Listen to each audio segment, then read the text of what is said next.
Okay, I've assembled the Kwikfish that I want to start with today, and I'm going to wrap all of these with a sardine fillet. So I'm going to take you through the steps of wrapping a sardine onto your Kwikfish. Well, Rob, I know you primarily use sardines, but there's some other baits that'll work too, aren't there? Any bait will work on a Kwikfish if you can get it to stay on. We have this elastic thread that's going to help us keep anything on. I've used sardines, anchovies, herring, eggs, shrimp, anything. But sardines are nice. They're durable and they put out a lot of oil, which, you know, if they're constantly releasing oil, you know the fish are getting that scent. So what I do is cut fillets of sardines and wrap them onto the Kwikfish with elastic thread. So I'm going to take you through the steps of that. First, I'm going to cut a fillet off of the sardine from the tail. It's important to stay pretty symmetrical with your fillet because the lure needs to be symmetrical to work well. Some guys use thicker or thinner.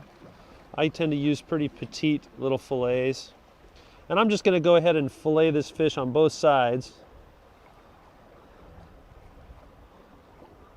I'm going to wrap up quite a few lures all at once.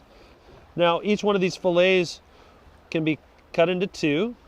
So I've got enough, from one fish, I've got enough to wrap 4 Kwikfish. I'm going to start with this beauty right here. You can tell from the teeth marks that this one's caught a bunch of fish already. And I'm going to take my elastic thread here, turn this over on its back, and take this little fillet and lay it on the belly of the plug. And kind of press it down onto the belly. And then take the thread, and this is very much like tying flies actually. You just gently wrap, and you want to start off with gentle wraps and not put a lot of pressure on it.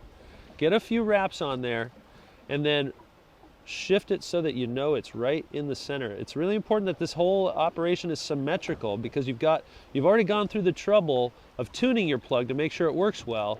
You don't want to throw off the tuning with a fillet that's off center. Now again, as I was wrapping, you can see that my fillet started to jag on me. I'm going to just kind of shove that back into line. Get that thing lined up. And then I put a good number of wraps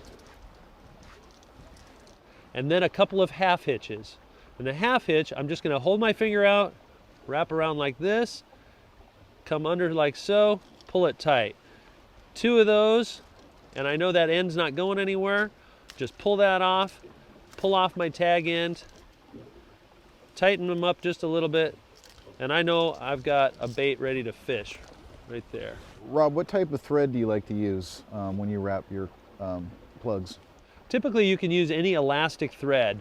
You just need something, the reason you need elastic thread, I think, is because you're going to start with a frozen fillet and it's going to end up being a thawed out fillet. And so it's nice to know that as it thaws out, that thread's going to cinch down and stay tight.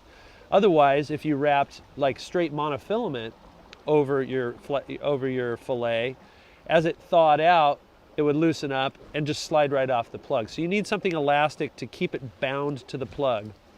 Rob, I know a lot of guys like to pre-wrap their plugs, and I notice you don't do that. You like to do it in the morning, right before you start fishing. Is there a reason for that? Yeah, there's a couple of reasons. One is I need to know that the plug is tuned before I wrap it. Mm-hmm. And a lot of times, even if a plug seemed to be tuned yesterday, it may not be tuned properly today. Fighting one big fish can throw that thing off out of whack. Sometimes even just getting banged around in the boat or who knows what can throw that thing off. So what I like to do is just make my fillets on the river. That's also, I can see why you like using the little pieces, because it's not whacking your plugs out of balance. That's right. That's right. I've actually learned something now, because I like the big, thick chunks, because I think, you know, it's going to allow more scent to go into the water, but that can also throw, especially the smaller plugs, way out of tune. That's right. That's right. And I noticed, you know, doing this for many years too, that sometimes you'll get just that one plug that's catching all the fish, and it can be even the same color as a different plug that won't catch any fish. That is so true. Exactly the same, but obviously one's just doing something that the fish like.